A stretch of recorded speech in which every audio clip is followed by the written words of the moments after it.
In this segment, Woodstock Hydro turns over a new leaf. A new day may be dawning when it comes to what we drive and how we drive.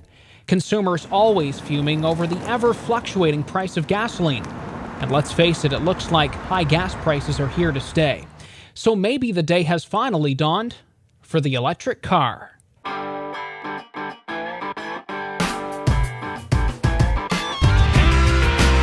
Nissan has produced one of the first fully electric vehicles for the public to buy, the Nissan Leaf.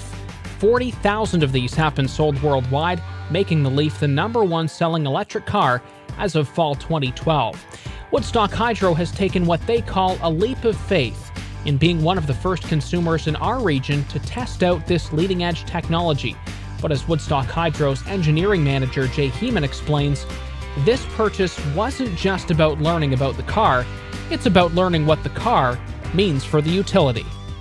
Electricity flow in the distribution system is 100 years old, the way we've been delivering, and that's about to change. We don't necessarily understand what the peak demand requirements are going to be of many of these cars.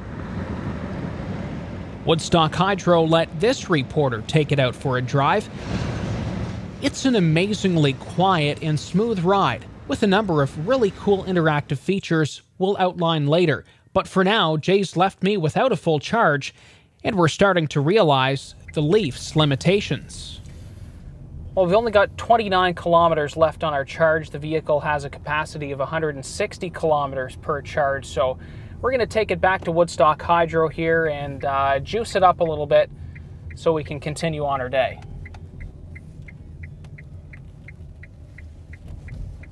One of the main reasons Woodstock Hydro purchased this electric vehicle was to test out its load capacity and really what would happen if everybody came home at the end of a workday and plugged in to recharge. What kind of impact would that have on the hydro grid? The Leaf has 3 options for charging. The smaller 120-volt receptacle that we plugged in at Woodstock Hydro is comparable to running a blow dryer and takes a full 20 hours for a full charge. But the real concern for Woodstock Hydro and all other power companies is the rapid charge option. Now, when we install transformers in subdivisions, we install a 50 kilowatt transformer to supply about a dozen homes. So you can imagine this car requiring a 50 kilowatt demand to charge for 20 minutes, even on a single home isn't possible. Wow, the power of running a dozen homes for a day into one 30-minute charge of your electric car is a lot of juice. If this technology starts to take off, Woodstock Hydro realizes they need to start preparing now. At the same time, the team at Woodstock Hydro is embracing this technology with the belief that the public will as well.